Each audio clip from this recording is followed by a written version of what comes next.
Hello বন্ধুরা, কেমন আছো সবাই? আশা করি ভালো আছো। আমি আজকে বানাবো পুঁই ছেঁচড়া। তোমরা দেখছো তামসিক রান্না। তো চলো, এখানে আমি দেখো সবজিগুলো সব কেটে নিয়েছি। এখানে নিয়েছি কচু, আলু, নিয়েছি পুঁই শাকের ডাঁটা। দেখো ডাঁটাগুলো আমি এইভাবে 2-5টা চিড়ে দিয়েছি, পুরোটা কাটিনি। নিয়েছি ঝিঙে আর নিয়েছি কুমড়ো। এখানে নিয়েছি পুঁই শাকগুলো আমি আলাদা করে রেখেছি। সবগুলো সবজি ধুয়ে নিয়েছি। এবারে কড়া বসিয়ে দিয়েছি। কড়া গরম করে দিয়ে দেব কিছুটা গোটা ধনেটা ভালো একটু ভেজে নেব। ধনেটা হালকা ভেজে নিয়ে দিয়ে দেব শুকনো লঙ্কা, জিরে আর কিছুটা সাদা সরষে। এটাও একটু ভালো করে ভেজে নেব। কোনো রকম মশলা কুটা বাটা ছাড়াই এই রান্নাটা হবে। এই রান্নাটাতে আমি আর কোনো লঙ্কার গুঁড়ো দেব না, এজন্য এতে শুকনো লঙ্কা দুটো বেশি করেই ভেজে নিয়েছি। তোমরা তোমাদের ঝাল পরিমাণ মতন দিও। দেখো আমার ভাজা হয়ে গেছে। এবারে তুলে ঠান্ডা করে নেব, তারপর শিলে বেটে নেব। দেখো এইরকমভাবে আমি ভেজে। এবারে কড়াই দিয়ে দেবো সরষের তেল একটু বেশি করে দিয়ে দেব। এই রান্নাটায় একটু তেলটা বেশিই লাগবে। চলো, এতটা তেল দিই। এবারে দিয়ে দেবো 5 ফোড়ন। এবারে দিয়ে দেবো কেটে রাখা আলু আর কচুগুলো, একটু ভালো করে ভেজে নেব। দিয়ে দেবো লবণ আর দেব হলুদ গুঁড়ো। এই কচু আর আলুকে খুব ভালোভাবে ভেজে নেব। তোমরা বাড়িতে একবার হলো এই পুঁই ছেঁচড়া বানিয়ে দেখো, খুব সহজে খুব তাড়াতাড়ি হয়েও যাবে আর খেতেও কিন্তু খুব সুস্বাদু। দেখো কচু আর আলু আমি এইভাবে ভেজে নিয়েছি।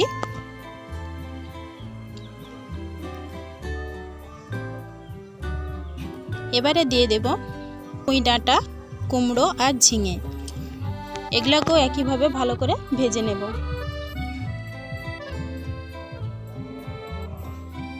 খুবই কম সময়ে হয়, খুব তাড়াতাড়ি।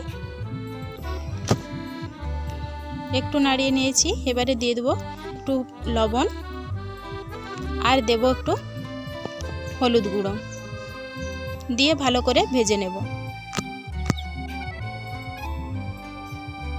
খুব ভালো করে সবজিগুলো একসঙ্গে ভেজে নেব।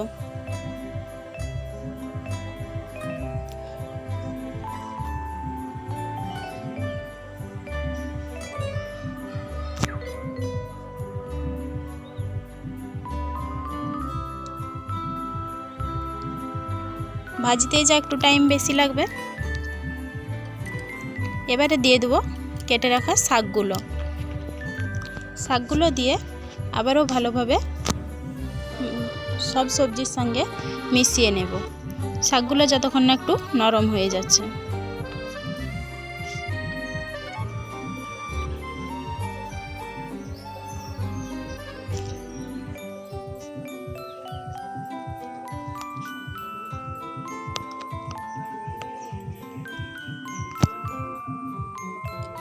আর হ্যাঁ, তোমরা যদি আমার চ্যানেলে নতুন হয়ে থাকো, চ্যানেলটাকে সাবস্ক্রাইব করে দিও এরকম আরও ভিডিও পেতে। দেখো শাকগুলো সবজির সাথে অনেকটাই নরম হয়ে গেছে। আরও কিছুক্ষণ ভেজে নেব।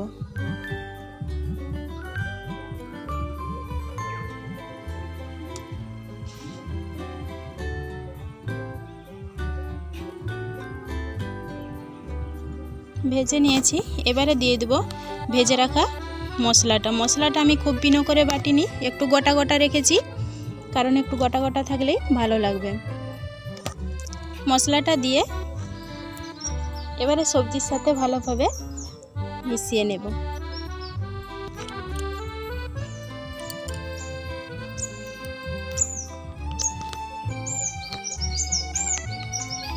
সবজির সাথে খুব ভালোভাবে মেশানো হয়ে গেছে।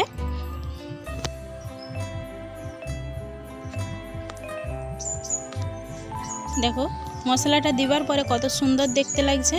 এবারে ঢাকা দিয়ে সবগুলো ভালোভাবে সিদ্ধ করে নেব। দেখে নেব সিদ্ধ হয়েছে কিনা। সবজিগুলো কিন্তু খুবই ভালোভাবে সিদ্ধ করতে হবে।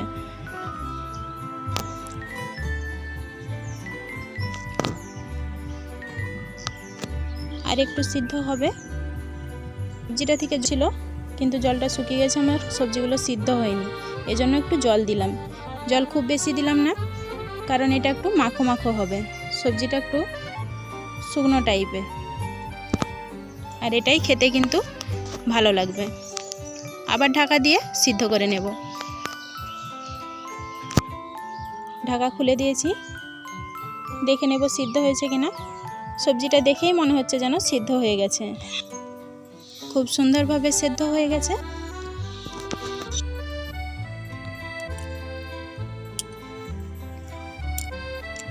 এই পুঁই শাকের ছাঁচড়াটা দেখতে যে খেতেও কিন্তু দুর্দান্ত স্বাদ হয়েছে। এবারে চুলার গ্যাসটা বন্ধ করে দেব।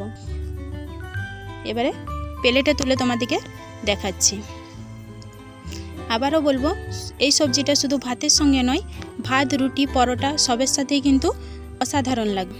একবার হলেও ট্রাই করো, আশা করি খুবই ভালো লাগবে। দেখা হবে আবার একটা ভিডিওতে।